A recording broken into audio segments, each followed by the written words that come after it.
今回はとうとう発表された待望の DLC シャドウ・オブ・ジ・エルドツリー黄金樹の影を考察します。先に結論から述べ、その後に考察の説明をしたいと思います。神ぐらいの大蛇、冒涜の君主ライカードを倒した後のボスエリアに元の姿のライカードの霊体が出現し、 DLC エリアに導かれるものと思われます。ライカードは主人公に感謝するとともに助けを求めるでしょう。ゲルミアに救うローダ、酔い目の女王にそそのかされ、許されぬ罪を犯した私を止めてくれたこと、感謝する。私は酔い目の女王の黄金樹への復讐に利用されてしまったのだ。そして私の不始末はこれだけではない。陰謀の夜、私は酔い目の女王から知識を得て、ラニに神殺しの黒き刃の作成方法を教えた。しかしそこには酔い目の女王の陰謀が隠されていたのだ。陰謀の儀式により作られた黒き刃で魂を殺されたゴッドウィンの肉体は異形のものとなり、狭間の地に死がまき散らされ、死に生きる者たちがはびこることになってしまった。そして殺されたゴッドウィンの魂もまた異形化し、死後の世界を蹂躙している。頼む、黄金の貴公子の魂を救ってやってくれないか。この剣を受け取ってほしい。ゲルミアの炎を宿す聖剣だ。主人公はライカードから冒涜に侵される前の元の冒涜の聖剣を受け取るものと思われます。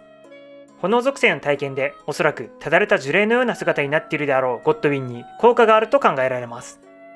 ゲルミアの怒りにはこう書いてあります。この魔術は火山の怒りであるというが、それを震えると考えるのは人のあるいは蛇の傲慢であろう。このことからゲルミアの炎は蛇である酔い目の女王由来のものではなく、もっと古くから狭間に存在していたデミゴットや酔い目の女王よりも上位の存在であると思われます。ライカードはゲルミアの炎を探求していた時に酔い目の女王に出会ったのかもしれません。ゴッドウィンの撃破後、ライカードの聖剣でゴッドウィンを焼き、その魂を浄化するのではないでしょうか。ライカードは最後に主人公に忠告をすると思われます。酔い目の女王は不死の存在、どこかで復活の機会を伺っているはずだ。十分に気をつけるといい。神ぐらいの大蛇、冒涜の君主ライカードは撃破された時にこう言います。何者も我を律すられぬ。蛇は不滅よ。そしてタニスはこう語ります。敗北は終わりではない。我が王は不死。いつかより強く蘇る。このことからゲルミアの蛇、酔い目の女王は死んでいません。ラダゴンの遺体から作られた神の剣には、永遠に死ぬことのないはずの神の遺体から生まれる剣と書かれており、基本的に神及び半神は大いなる石の介入と運命の死以外では死なないと思われます。エンヤは語ります。大いなる石はデミゴットたちを遠の昔に見捨てている。汗人よ、躊躇はいらぬ。存分に奴らを殺し奪うがよい。この言葉から大いなる石に見捨てられたことでデミゴットたちは不死を失っていることがわかります。では不死の神ですら死ぬというのに、なぜ酔い目の女王は死なないのでしょうか。彼女は当然大いなる石に見捨てられているので、不死の理由はラダゴンやデミゴットたちとは違っているはずです。蛇である酔い目の女王は運命の書を操り、死に生きる者たちを全ている存在です。死に生きる者たちは死者が生き返っているのではなく、怨霊が死体に取り付いて操作するという仕組みです。彼らは倒されても怨霊の光とともに復活します。しかし復活する前に本体である怨霊を叩くことで死に生きる者たちを完全に倒すことができます。蛇が殻を背負ったデザインの霊予備つむりも、召喚する霊体は本体である霊予備つむりを倒さない限り無限に復活し続けます。このことから酔い目の女王も本体を倒さない限り不死なのではないでしょうか。現世の肉体を失った酔い目の女王の本体も霊体として死後の世界にいると思われます。 DLC では酔い目の女王との最終決戦も描かれるかもしれません。また死後の世界ではミケラが着ていたと思われる痕跡を発見できるでしょう。ミケラはモーグイン王朝の眉の中で眠っています。モーグの呼びかけに無反応なのは魂を死後の世界に飛ばしているからではないでしょうか。 DLC では死に飲まれたミケラか、もしくはトリーナと戦闘になるかもしれませんね。ラニはイベントの途中で眠りにつくことがあります。人形の体とは核もままならぬものなのだと言っていましたが、眠っている間ラニも死後の世界に行っていたのではないでしょうか。自分の作った黒き刃で異形化したゴッドウィンに罪の意識を感じて何かを手向けたとしても不思議ではないでしょう。 DLC エリアではラニが残した何かを発見できるかもしれませんね。先に結論から述べましたが、ここからはそれぞれの要素を考察していきます。最初にゲルミアの蛇が宵夢の女王である理由のいくつかを説明します。火山間には真珠島とファルマーザラと同じ衣装が存在しています。このことから火山間は真珠島、ファルマーザラと深い関連があることがわかります。ケイリットの真珠島に神枯れの剣とそれを守る神肌の人がいることと、火山間のエーグレイの聖堂に神肌の騎士がいることもゲルミアの蛇が宵夢の女王であることを裏付けています。そしてティビアの呼び船が召喚する巨大ドクロが左目から死の本流を放ち、メリナが左目に運命の死を宿していることから、運命の死は左目に宿るものであると考えられます。このことから火山間の左目を隠している肖像画の人物は左目の宵夢をマリケスに奪われた宵夢の女王であると思われます。ヒゲの生えた仮面は中東では既婚者の証だと言われており、ライカードが宵夢の女王を妻として迎えたことがわかります。ゲルミアの蛇が宵夢の女王である理由は他にもあるのですが、とても長くなる上本題から大きく外れてしまうので割愛します。宵夢の女王のことをまとめた考察動画も制作中ですので、しばらくお待ちください。ライカードは運命の死たる黒獣に挑む切り札を作るためにラニーに協力し、謝礼として運命の死の片鱗をもらい受けます。ライカードは宵夢の女王から得た神殺しの黒き刃を作るための知識をラニーに提供。ラニは肉体を殺す刃と魂を殺す刃を作成します。しかし魂を殺す刃の作成方法に宵夢の女王の陰謀が隠されていました。宵夢の女王の陰謀が黒き刃に込められていたことは、王都に出現する死王女の形相が浮き出たカニから読み取れます。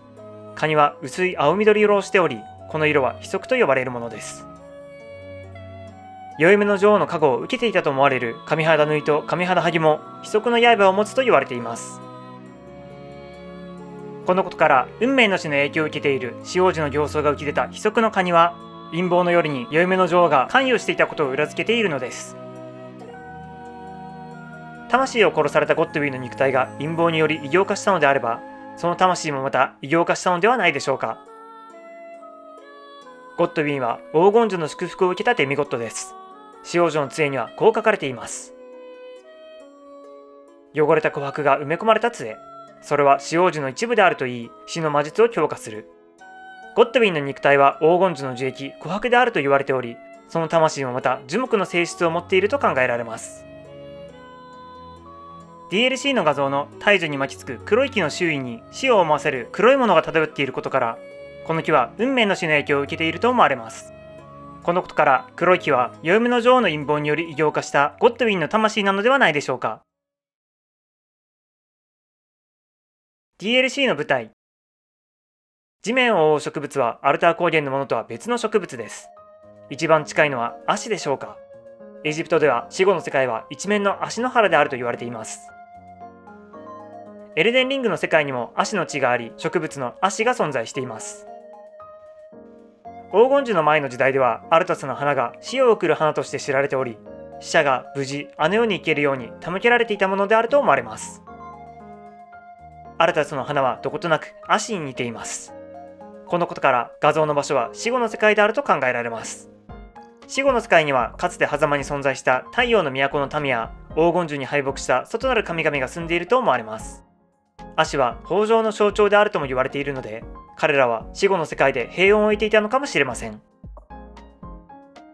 しかし画像では空は暗く、幻影の墓と瓦礫があるばかりです。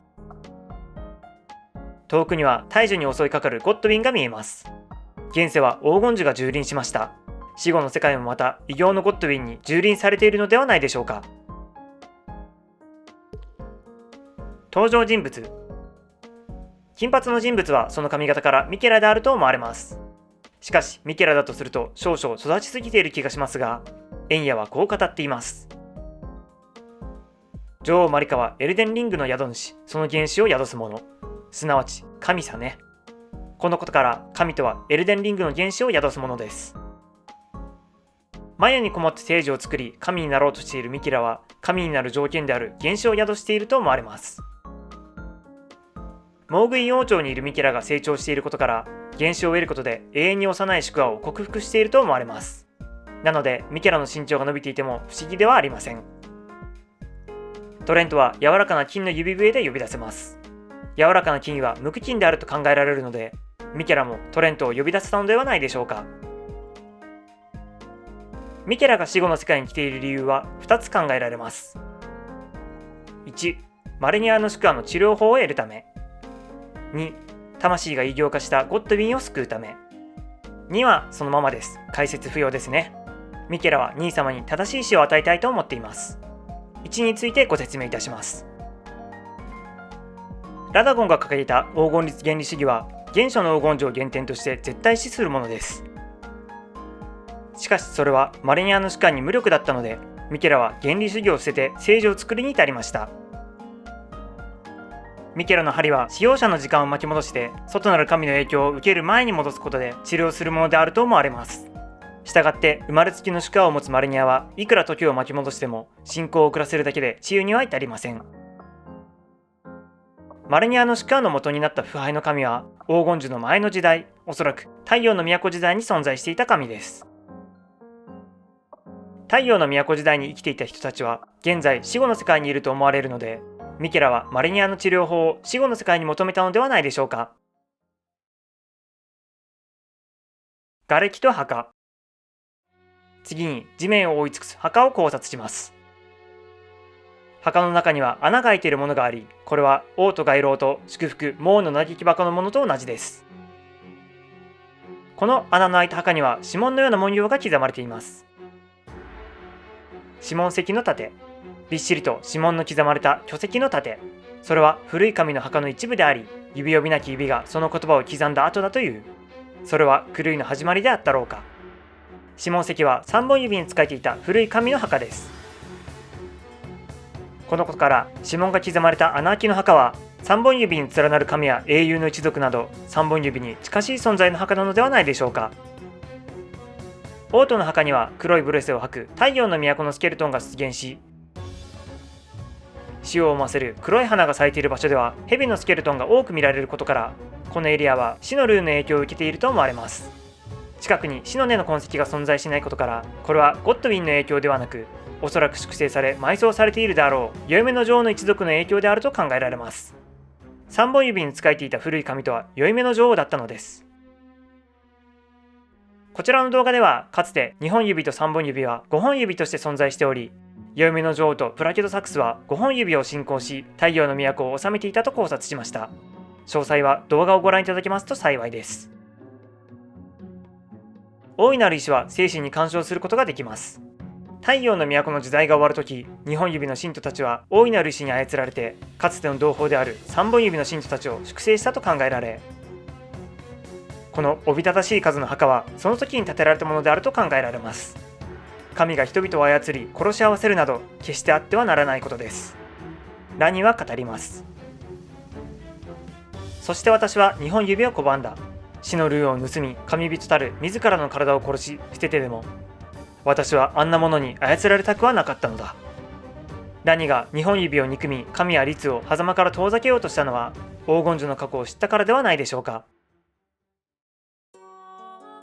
画像にある瓦礫には二重らせんの模様が施されています。周囲の墓が太陽の都時代のものと思われることからこの瓦礫も黄金樹に滅ぼされた太陽の都のものであると思われます。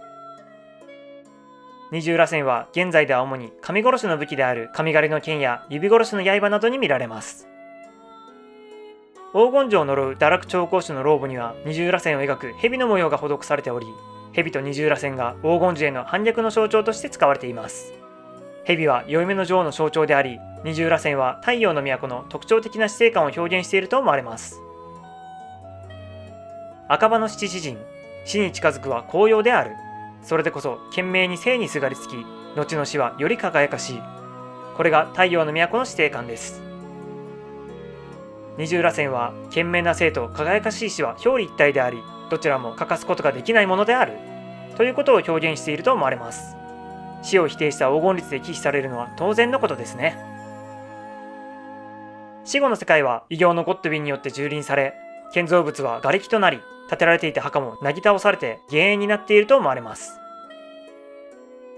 瓦礫のそばにある石棺は腐る湖の大回廊や深き根の底など主に地下世界で見られるもので、地上にあるレリーフが彫られた石棺よりも古い年代のものであると思われます。この石棺の存在も瓦礫や墓がはるか昔に存在した太陽の都時代のものであることを裏付けています。大樹。次に奥に見える大樹を考察します。黄金樹は中央の三角形の部分とそれ以外の部分で色が違っており、中央には黄金樹の仕組みを描いたと思われるレリーフが彫られています。木の上部に眉のようなものがあり、その上からさらに別の木が伸びています。このレリーフはもともとあった大樹にエルデの獣が寄生して、その上に黄金樹を作った様子を描いていると考えられます。黄金樹は火に弱く燃えてしまいますが、寄生元の大樹は燃えていません。それはおそらく元の大樹がるつぼを宿しているからだと思われます。るつぼの火を宿す木が燃えるはずがありませんね。元の大樹を仮にるつぼの大樹と呼びたいと思います。黄金樹はるつぼの大樹をねじり倒した後、その上に接ぎ木のような形で作られたのではないでしょうか。エルデンの獣に取り殺されたるつぼの大樹は死後の世界に存在していると考えられ、ゴッドウィンが巻きついている大樹はるつぼの大樹であると思われます。太陽の都もエルデンの獣が取り殺したるつぼの大樹も黄金樹の敵です。おそらく理性を失っているであろうゴッドウィンは本能のままに死後の世界を破壊し蹂躙しているのではないでしょうか。まとめると、舞台は死後の世界でライカードの霊体に導かれて侵入する。不死である宵目の女王の本体も死後の世界に来ている可能性がある。金髪の人物はミケラで、マルニアの治療とゴッドウィン救済のために死後の世界に来ていると思われる。奥の大樹はかつてエルデンの獣が取り殺したるつぼの大樹で、それに襲いかかっている黒い木は宵目の女王の陰謀で擬業化したゴッドウィンの魂である。理性を失っているであろうゴッドウィンは本能のままに太陽の都の建造物や墓を破壊し死後の世界を蹂躙しているということですね。今回の考察いかがでしたでしょうか。次回は DLC の入り口がミケラに関する場所ではなくライカードであるという結論に至った経緯をご説明いたします。これからもエルデンリングの考察動画をどんどん出していくのでチャンネル登録していただけると嬉しいです。ご視聴ありがとうございました。